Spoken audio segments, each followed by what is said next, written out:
আসসালামু আলাইকুম viewers, sharp ইনস্টিটিউটে আপনাদের সবাইকে স্বাগতম। তো আজকে আমরা একটি টিউটোরিয়াল নিয়ে এসেছি, সেটি হলো লোগো ডিজাইনের উপর টিউটোরিয়াল।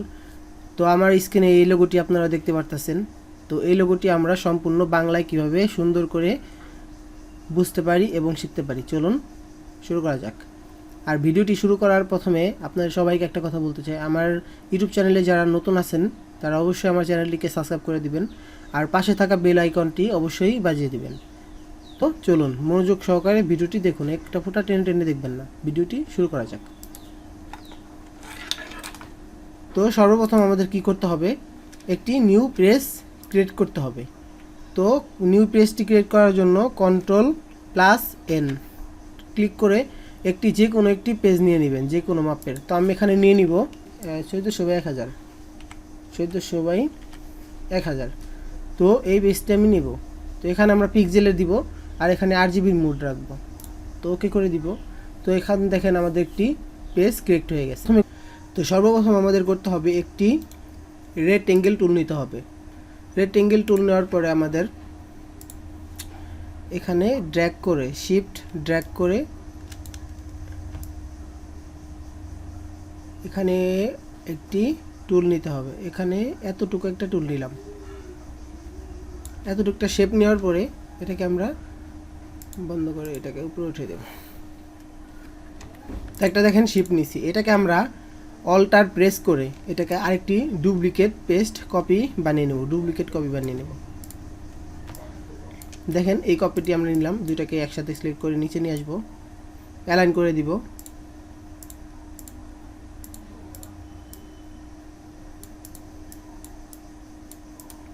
বসানোর পর এটা কি করব আমরা, তো এখন আমাদের এখানে দেখেন ডিরেক্ট সিলেকশন টুলস নামে একটা অপশন আছে। তো ডিরেক্ট সিলেকশন টুলসটি আমরা এখানে অ্যাপ্লাই করব।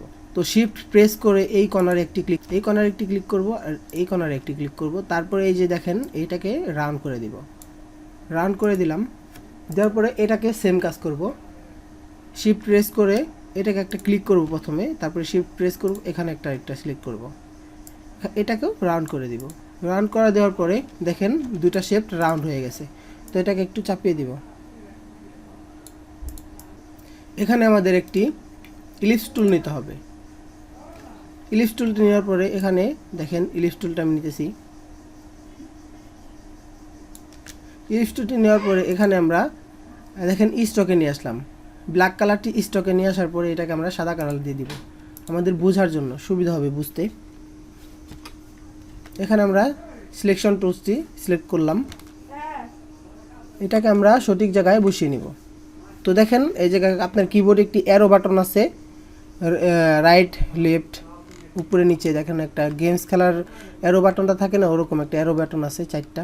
তো এটা দিয়ে আপনারা উপরে নিচে করে নেবেন, এটা সুন্দরভাবে আপনারা বসিয়ে নেবেন। পারফেক্ট বসানোর জন্য এটা আস্তে আস্তে ক্লিক করবেন। তো এটা পারফেক্টভাবে দেখেন বসে গেছে। তো এটাকে আমরা কি করব, এখন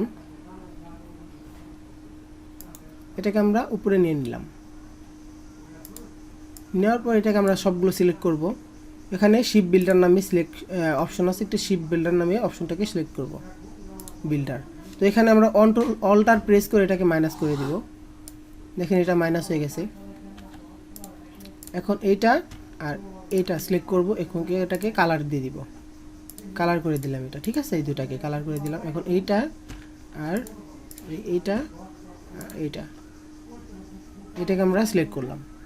এখন আমরা এটাকে গ্রেডিয়েন্ট কালার দিয়ে দিব, গ্রেডিয়েন্ট কালার। এখানে এটাকে আমরা এই কালারটা দিব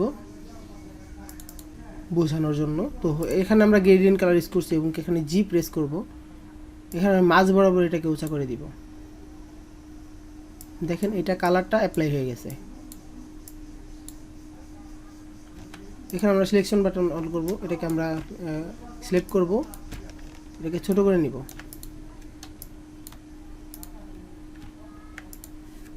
এটাকে আমরা আর একটু চাপিয়ে দিব,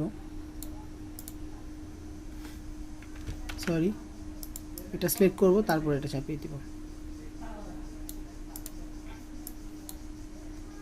দেখেন এটা আমরা কমপ্লিট করেছি, ঠিক আছে। তো এখন আমরা কি করব, এটার ভিতরে একটা পাতা অ্যাড করতে হবে, ঠিক আছে, এটাকে একটা পাতা অ্যাড করতে হবে। তো এখানে আমরা যে লাইন সেগমেন্ট নামে একটি টুলস আছে, এখন সিলেক্ট করতে হবে আমাদের, এখন আমাদের সিলেক্ট করতে হবে লাইন সেগমেন্ট টুল। তো এখানে আমরা লাইন সেগমেন্ট টুলটি আমরা ক্লিক করলাম, করার পরে শিফট প্রেস করে এটাকে একটি লম্বালম্বি একটি লাইন কেটে নিলাম। আমাদের এখানে স্টকের ভ্যালুটা বাড়িয়ে নিব। দেখেন স্টকের ভ্যালুটি সাদা আছে, যার জন্য বোঝা যাচ্ছে না, এখানে ব্ল্যাক কালার দিয়ে দিলাম বা সবুজ কালার দিয়ে দিলাম। আচ্ছা, সবুজ কালার দিয়ে দেওয়ার পরে এটাকে আমরা আরেকটু বাড়িয়ে নেব। দেখেন এখানে আমরা স্টকের ভ্যালুটা বাড়িয়েছি। তো স্টকের ভ্যালু বাড়ানোর পরে এখান থেকে ইউনিফর্ম থেকে আমরা এখানে এই অবজেক্টটা সিলেক্ট করব, এইটা থেকে এইটা, ঠিক আছে। এটা সিলেক্ট করার পরে দেখেন পাতার আকৃতি একটা হয়ে গেছে। তো এটাকে আমরা আরেকটু আড়াআড়িভাবে লম্বা করে নিব, পাতাটাকে একটু চাপটা দেখানোর জন্য।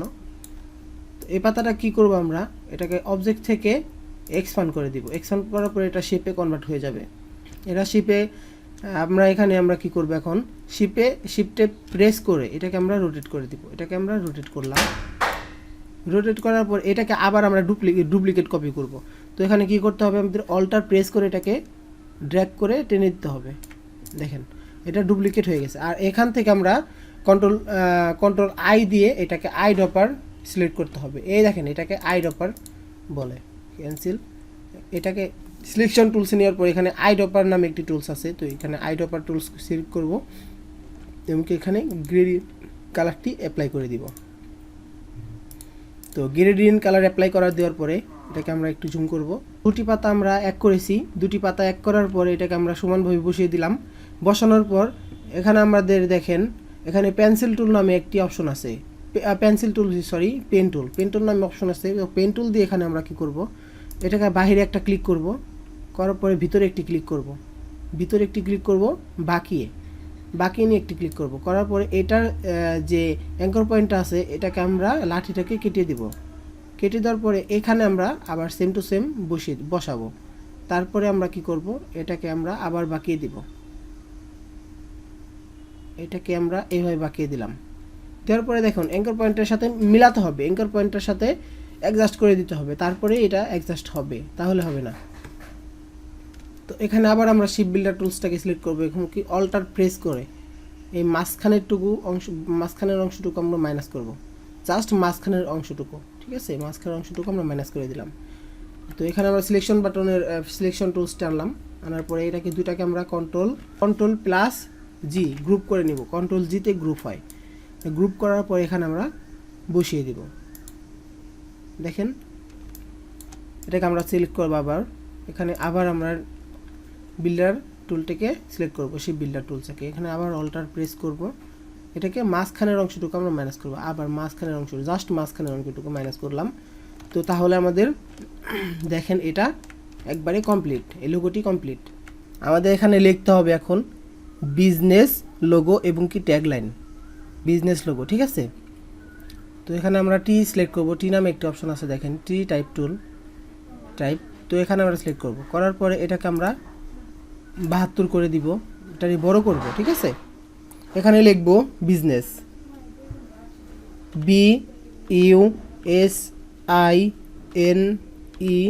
BUSINESS, business space logo, LOGO, logo, business logo. করার পর আমরা এখানে সিলেকশন টুলস থেকে সিলেক্ট করব।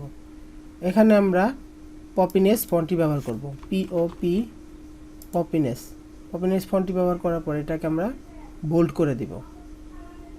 বোল্ড করার পরে কি করব, এটাকে আমরা এখানে যে আমরা এটাকে ডবল টি যে অপশন আছে এটাকে করে দিব, তাহলে এটা বড় হাতের হয়ে যাবে। এটাকে আমরা ছোট করে নিব। করার পর এটাকে আমরা অবজেক্ট থেকে আরেকটু ছোট করে দিই, এটাকে আমরা অবজেক্ট থেকে এক্সপান্ড করে দিব। লেখাটাকে আমরা শেপে কনভার্ট করে নিলাম। তো তারপর আমাদের এখানে লিখতে হবে ট্যাগলাইন লেখার জন্য লিখতে হবে TAGLINE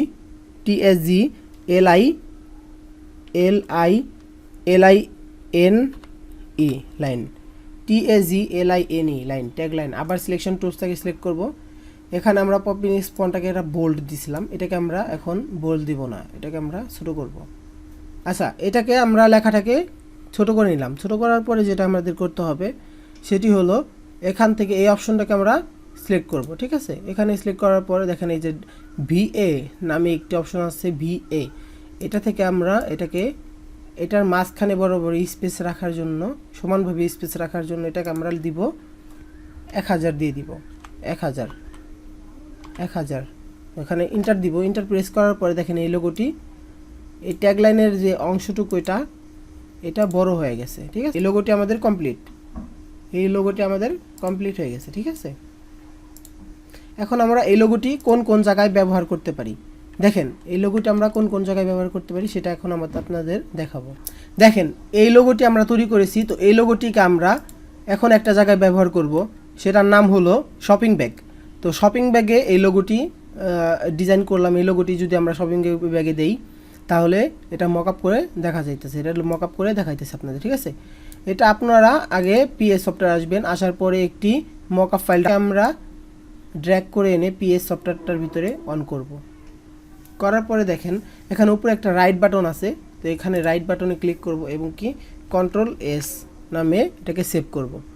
দেখেন এটা সেভ হয়ে গেছে। দেখেন এই জায়গা এই লোগোটি কেমন দেখাচ্ছে।